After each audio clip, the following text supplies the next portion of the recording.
राधे राधे भक्तों, आज हम श्रवण करेंगे माघ मास का 19वां अध्याय।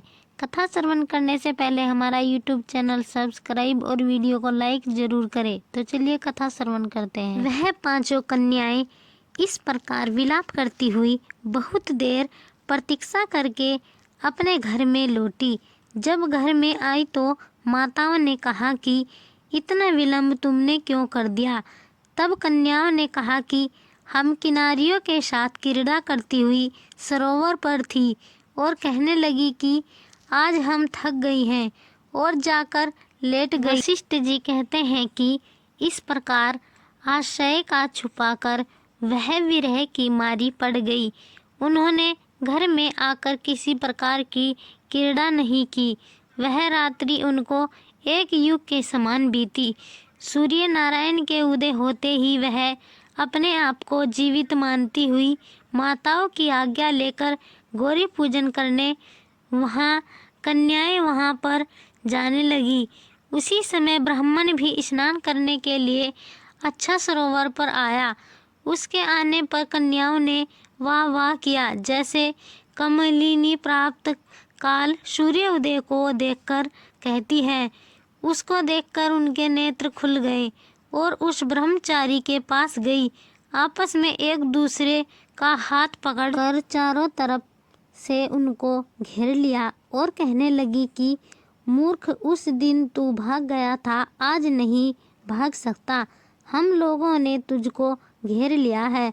ऐसे वचन सुनकर बाहुपाश में बंधे हुए ब्राह्मण ने मुस्कुराकर कहा, तुमने जो कुछ कहा सो ठीक ही है, परंतु मैं तो अभी विद्याभ्यासी और ब्रह्मचारी हूँ। गुरुकुल में मेरा विद्याभ्यास पूरा नहीं हुआ। पंडित को चाहिए कि जिस आश्रम में रहे उसके धर्म का पालन करें। इस आश्रम में मैं विवाह करना धर्म नहीं समझता। अपने व्रत का पालन करके और गुरु की आज्ञा पाकर ही मैं विवाह कर सकता हूँ, पहले नहीं कर सकता। यह बात सुनकर वह कन्याएं इस प्रकार बोली जैसे वैशाख मास में कोयल बोलती है। वह कहने लगी कि धर्म से अर्थ और अर्थ से काम और काम से धर्म के फल का प्रकाश होता है। ऐसा ही पंडित लोग और शास्त्र कहते हैं। हम काम सहित धर्म की अधिकता से आपके पास आई है, सो आप पृथ्वी के सब भोगों को भोगिए। उस ब्राह्मण ने कहा कि तुम्हारा वचन सत्य है, किंतु मैं अपने व्रत को समाप्त करके ही विवाह कर सकता हूँ, पहले नहीं कर सकता। तब वह कन्याएं कहने लगी कि तुम मूर्ख हो। अनोखी औषधि, ब्रह्म बुद्धि, रसायन सिद्धि, अच्छे कुल की सुंदर नारियों तथा मंत्र जिस समय प्राप्त हो तब ही ग्रहण कर लेना चाहिए। इसी से कार्य को टालना अच्छा नहीं होता।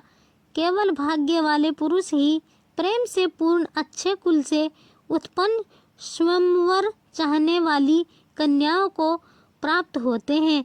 कहाँ हम अनोखी सुंदर नारियां, कहाँ आप तेजस्वी बालक। यह बेमेल का मेल मिलाने में विधाता की चतुराई ही है। इस कारण आप हम लोगों के साथ गंधर्व विवाह कर लें। इनके ऐसे वचन सुनकर उस धर्मात्मा ब्राह्मण ने कहा कि वर्ती रहकर इस समय विवाह नहीं करूँगा, मैं स्वयंवर की इच्छा नहीं करता। इस प्रकार उसके वचन सुनकर उन्होंने एक दूसरी का हाथ छोड़कर उसको पकड़ लिया।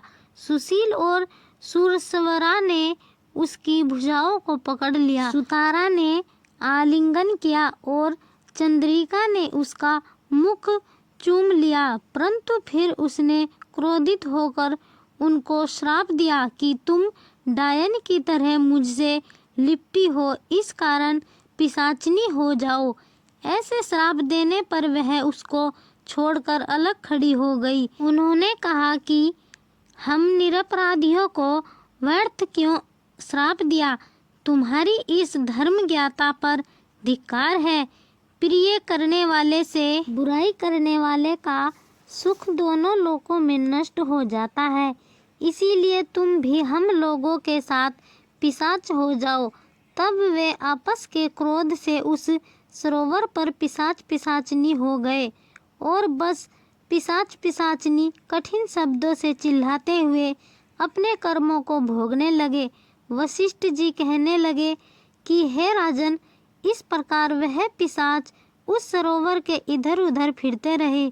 बहुत समय पश्चात मुनियों में श्रेष्ठ लोमस ऋषि पौष शुक्ल चतुर्दशी को उस अछोद सरोवर पर स्नान करने के लिए आए। जब सुबह से दुखी इन पिशाचों ने उनको देखा तो उनकी हत्या करने के लिए गोल बांधकर उनको चारों तरफ से घेर लिया। वेद निधि ब्राह्मण भी वहां पर आ गए और उन्होंने लोमस ऋषि को साष्टांग प्रणाम किया। पिशाच ऋषि के तेज के सामने ठहर नहीं सके और दूर जाकर खड़े हो गए। वेद निधि हाथ जोड़कर लोमस ऋषि से कहने लगे कि भाग्य से ही ऋषियों के दर्शन होते हैं। फिर उन्होंने गंधर्व कन्या और अपने पुत्र का परिचय देकर सब वृतांत सुनाया और कहा कि हे मुनिवर, यह सब ही श्राप मोहित होकर आपके सम्मुख खड़े हैं। आज इन बालकों का निस्तार होगा। यह सूर्य उदय से अंधेरे का नाश हो जाता है। वशिष्ठ जी कहने लगे कि पुत्र के दुख से दुखी हुए वेद निधि ब्राह्मण के ऐसे वचन सुनकर लोमस ऋषि के नेत्रों में जल भर आया और वेद निधि से कहने लगे, मेरे प्रसाद से बालकों को शीघ्र स्मृति पैदा हो। मैं उनका धर्म कहता हूँ, जिससे इनका आपस का ज्ञान विलीन हो जाएगा। तो भक्तों, यह थी माघ मास के 19वें अध्याय की कथा। 20वां अध्याय श्रवण करने के लिए हमारा YouTube चैनल सब्सक्राइब और वीडियो को लाइक जरूर करें। राधे राधे।